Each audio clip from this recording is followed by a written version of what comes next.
This week on Hermitcraft.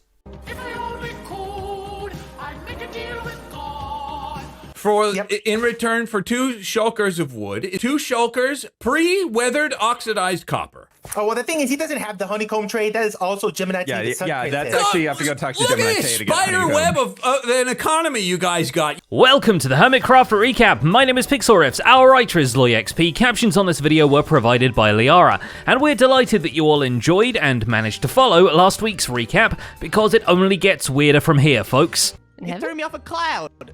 We met like Cloud? 2 weeks ago. Why is everybody crazy in this place? If you're still on the confused side, most of Hermitcraft is currently having a slumber party on Empire's SMP, thanks to a combination of Grumbot, a big shiny space-time rift, and lore. The recap is covering all this from the Hermit's perspective, but if you want a quick overview of what the heck Empire's SMP is, we did publish a midweek video with a few essential details. Think of it as an Empire's breakdown, which is coincidentally what I'm having right now. And I'm not the only one, so let's take a look at all the events and mishaps that occurred on the Hermitcraft server this week. 3 stacks of copper blocks, raw, and 1 IOU. And 1 IOU. And yes, we mean the actual Hermitcraft server, where the remaining hermits are left wondering why the heck it's suddenly gotten so quiet around here. Questions. There's questions and no answers. Starting with XB Crafted, who confirms what we suspected from the post-credits scenes in other people's videos, the Rift Portal is dead on the Empire's side. Suddenly XB is in a post-apocalyptic scenario where he's the last man on Earth, so he does what any man would do in this situation and throws some farm animals down an elevator shaft. Be a little sketchy, because I'm just going to push him down the hole and then hope that everything turns out okay. Slowest descent ever. Really, he just wants to bring some animals down to his cave, perhaps for resources, perhaps just for company, but resources won't be a problem because with the server's entire shopping district vacated, he realizes he basically owns everything now. He'd better enjoy it while it lasts because the last guy to realize this got hit in the face by the moon. So I think what I'm just going to do is go around to all my different bases and see if I can't find all of my terracotta. Vintage Beef also does a sad, lonely montage of empty shops and empty bases, but before we can finish yelling, "Call XB Crafted" at the screen, he's back to figuring out the details of his card game. And what am I even making these cards for? I mean, I'm making them now. I guess I can't stop. I mean, I definitely can't stop. I don't want to let you guys down, but... It's a little tricky when Good Times with Scar is currently unreachable, but Vintage Beef decides a cat can make the decisions for him. As any cat owner knows, cats will happily walk over a keyboard without you wanting them to, and when you do want them to, it'll either take a small miracle or a fresh can of tuna. Secondary. Ooh, 100 secondary. Now, if only we can get them to come down in the middle here. Oh, perfect. Anyway, here's Scar's finished card, complete with cat stats. Hopefully someone turns up to let Beef know they're still alive, because he needs playtesters for this card game after all.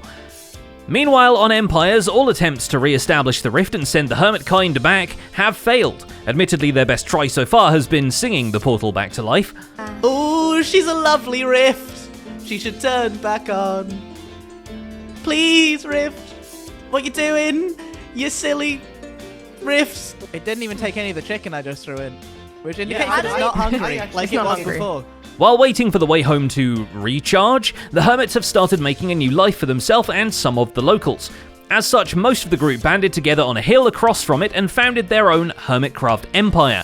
Though first, the gang needs to catch up with the locals at least a little bit, and luckily quite a few are willing to share their food and elytra just so the tourists won't fall off their bases. Here you go. Each of you have got one of my toy sheriffs from Joel's Toy Barn, which is just over yonder. I'm not sure if you can... This is a great honor, my chisel god. Thank you. You're welcome. Thank You're you. welcome. This Come- is come- get Stratos, about, by get the about, way. get about. Full bows. Yeah. This is taken to its fullest by CubFan135, who stops by every empire and grabs a stack of blocks to best represent it. So with 13 stacks of material and 13 minutes to go, Cub builds up a house to represent the entirety of the server. It has no roof because the sky is the limit. That's what we got. We didn't have time to put another door right here. That's something that we probably should have done, like that, to just secure this backside. But on the plus side, we do have a very nice view looking out from here, so... Jevin is much more humble and only bothers a couple of empires for their stuff, though once he's given an elytra, Jev experiences firsthand how modest the local gunpowder providers are. Why we don't bring flame bows to Jimmy's base. Oh, yeah. Because that's the gunpowder wagon. Oh, goodness. So in here, yep, it is, as usual, completely empty. Oh, so no. Jimmy So at the Hermit Empires, his immediate contribution is to put up a mob grinder so they don't have to trade froglights for fireworks ever again. The fuel he does get still allows him to clear out the freshly reset outer end dimension, and that's a whole armory into the diamond pile. Not gonna wear any of those chest plates though, that would cover up his cozy Christmas sweater.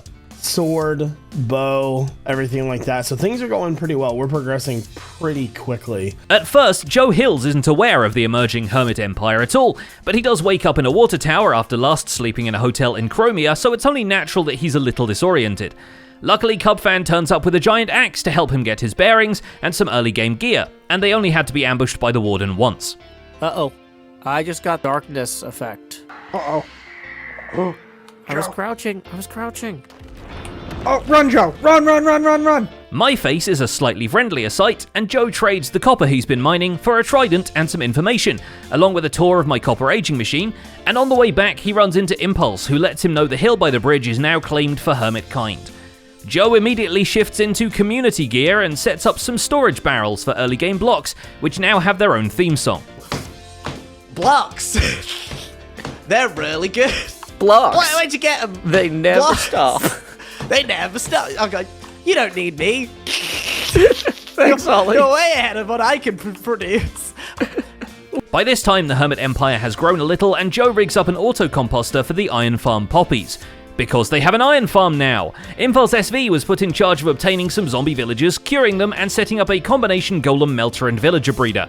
Someone else can organise them afterwards, that someone being Azuma Void, but for Impulse it gives him a good excuse to lie low after borrowing some gold from Stratos in the name of paying back his debts to Fwip's Gobland Empire. All right. Yeah. I just need to touch it for a little bit, and then I'll put it back. He won't even notice it's gone. Oh, okay. All right. But that's not his only reason to keep a low profile, he has a secret identity now. Brought into Catherine Elizabeth's elite team of nighttime monster slayers, Impulse gets his very own magical girl transformation and some, tactical clothing to go with it. We're not sure if team killing Pearl was a good tactic, but there's reason number 3 for staying off the radar. I don't want to alarm anyone, but Catherine, there's a creeper behind you right now! Well, that was successful.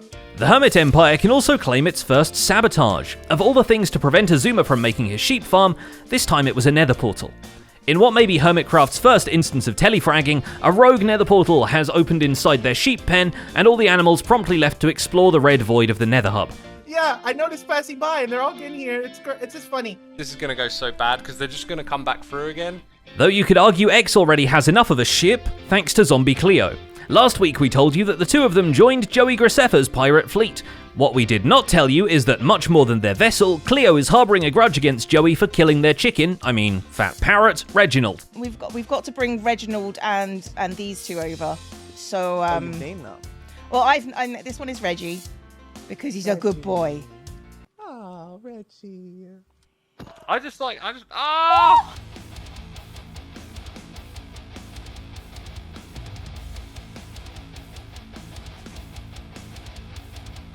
So when Joey gives his mateys a task to murder his neighbour Witch Shubble, Azuma immediately devises how to rapid-fire fireworks out of a cannonade of crossbows, and Cleo devises how to aim him at Joey instead. One of his heads is already mounted at the front of their upgraded ship, Reginald 2. What's a mutiny between friends? Yes! And like that. X. I've got his hand cannon. I've got his head. Oh, we know where this goes. Oh, that's a we trophy. know where this goes. With the pirate population growing, the lineup of sheriffs has to meet the threat. Luckily, Good Times with Scar is there to help Jimmy out with his cowboy empire. The Season 4 memories come crashing down when Scar finds that the Badlands Empire has a railroad but no train on it and builds his own. That's Officer Potato Head for you, always eager to help out his local community, even if it's not technically his nor really local. As you can see, I've got myself a new skin on here because Fwip and Mythical Sausage invited me to a surprise Halloween party for Jimmy, and we all dressed up as Toy Story characters. It was a delight. They trade notes on lore-keeping with Fwip, Jimmy's previous deputy. So far the notes just say, build something in my goblin caves and I'll give you this cool cat I found. Another faction gaining numbers, hilariously, is the False Symmetries. There are 2 now, one for the Empires, one for Hermitcraft, and both of them, according to Tango Tech, are Grian. Do you know Grian? No, you don't. Okay. No? Well, that green? That's the green. There you go. That's the guy. And the scar. So while Hermitfalls makes her way through the server, greeted at every corner by people who could swear they saw her somewhere, Empire's False gets another mysterious sign from whatever presence is haunting her base, saying some are not who they seem, trust only yourself. Joke's on her, herself is having the time of her life touring the server. It just means she'll have a tavern to share a drink at when she finally makes it to the land of Cogsmead, because Empire's Falls builds one. And really, how did it take so long? The place literally has mead in the name. Things are a whole lot less confusing with Gemini Tay. She too is on both of the servers, but the lore explanation here is exactly the same as how she handles it in real life. She's the same person, just playing on 2 different servers. So in story, she really can just log back into Hermitcraft and tell XB Crafted to knock it off. Other thing was, I posted on Twitter and somebody gave me a actual D&D explanation for potential world hopping. So at the moment, I've got this very sunny and fun-loving character who joined this world and decided to be a princess. Still, just because she's a little embarrassed that her friend group found out about her D&D pals doesn't mean she won't keep up the campaign. If anything, it's a good reason to build a church for her sun-blessed empire and try to indoctrinate everyone with the cool shades. They add 1 defense to your stats too. Stylish eyewear going on. The coolest butterfly around, right? Super cool. Brought a pair for you as well. Just as Gem starts a religion based on sleeping, the server gets the Minecraft version of a Deus Ex Machina. Because the Rift spits out BOO, fashionably late but absolutely on time, and ready to step into the role he was born to play. I mean, no questions asked. Can I be the god of it? You just got here. Yes, but I have a proven track record. Equipped with sunglasses in case he looks at his new outfit, the newly created ancient god of the sun heads to the kingdom of Sanctuary, where Mythical Sausage's magical tree grows him a new pair of mossy wings, and he gets his first taste of bartering, courtesy of Whip stopping by for some logs. Oh, well, the thing is, he doesn't have the honeycomb trade. That is also Gemini Tay. That's actually, you have to go talk to Look Gemini at Tay this to get spider honeycomb. web of an economy you guys got. You can't trade. Okay, fine. Yeah. But even though Mythical Sausage is spoken for on religious grounds, his actual church is feeling a little more agnostic, and B-Dubs offers to install a piston feed tape in the Cathedral of Santa Perla so it can make a theological pivot at the press of a button. And finally there's Pearlescent Moon, a segue which makes sense if you know the lore. We get Pearl's perspective from her first steps onto the Empire's server, although she's dressed a little differently than the others, and her outfit seems eerily familiar to a few of the Empire's crew she meets, although some of them still want her to accessorize. Oh, honestly, I have no idea. I went across through that portal thing, came through, and suddenly I'm wearing this green dress with sunflowers. Yeah, I mean, I lost my beard, so that portal really did a number. Yeah, they just messed a few of us up. So while you can take the cleaning lady out of Hermitcraft, you can't take the cleaning lady out of the cleaning lady. After stumbling through a nether portal into the distant beaches of the Archipelago, Pearl is in the middle of tidying up a messy tent when an even messier human shows up. The mystery deepens as he accuses her of being an angelic figure who booted him off a cloud and has a song to go with it and everything. Nothing! Hey! I'm not doing anything! Hi. You! What? You threw me off a cloud. We met like Cloud? 2 weeks ago. Why is everybody crazy in this place? Either way, while we're all used to Pearl working miracles, those might have to wait until the next episode. Because that's about it for this week's recap. Our writer is LoyXP and my name is Pixelriffs. Captions on this video were provided by Liara. Don't forget to leave a like while you're still here and subscribe so you won't miss future recaps. Thanks for watching and we'll see you next week.